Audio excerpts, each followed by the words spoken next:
it's great to see you again. Thanks for joining me. A lot of discussion here about artificial intelligence and machine learning. How do you believe the services should attack that issue without making it into too much of a buzzword, without just doing AI for the sake of doing AI? So I think the biggest thing I have in talking with folks in the services side of the house is, what are they trying to solve?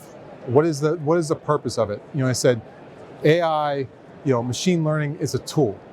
What are you trying to solve with that tool? How are you trying to get it? So when we talk from ServiceNow, it's getting to decisions faster, being able to take those decisions, being able to collect those large language models and being able to pull it back and saying, here's how you can get your information faster. You have better data points, better ways to get to those decisions, but also a way to synopsize, to be able to share that information. And that's where we see is the key for folks.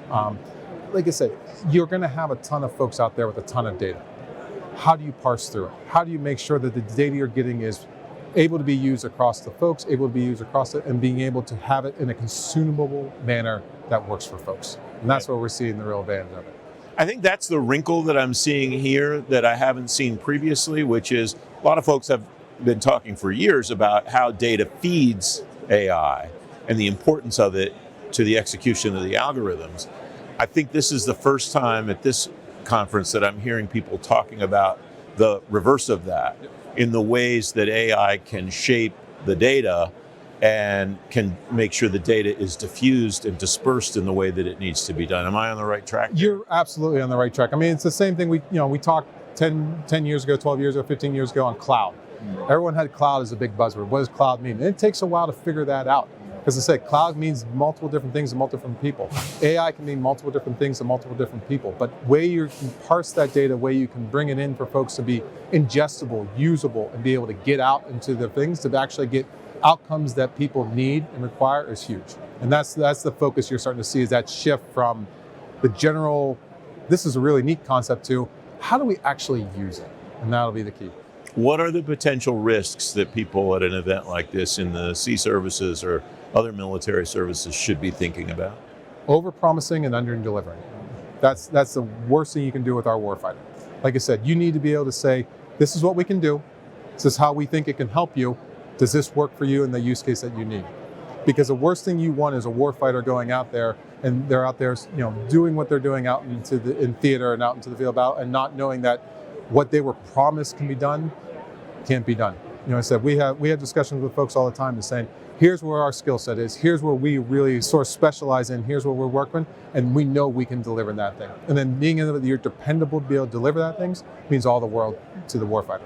So it seems to me the key of that too is you've talked about focusing on the use case, because there are a lot of people here talking about use cases that seem pretty fantastic, that seem pretty out there, but also plausible once you drill down into them. So I imagine staying focused on that use case is the only way to keep kind of guardrails around that from just going completely. It's the key. Like I said, scope creep will get you every time. So being able to talk to folks and say, what is your use case? What outcome do you need to get to?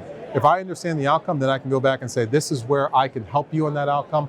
Here's what I need from you to reach that outcome. If neither of those two match up, then we're not going to get the outcome we want. So being able to articulate what do you want from that outcome and where we can actually help in that outcome to be able to move forward and get a clear vision. As you talk to folks in the Navy, Marine Corps, Coast Guard, the other sea services, how are they doing at doing that? Are they staying on track and able to stay focused on use cases, or does that scope creep? I think it depends on who you talk to. As I said, each echelon command does things differently, each area does it separate.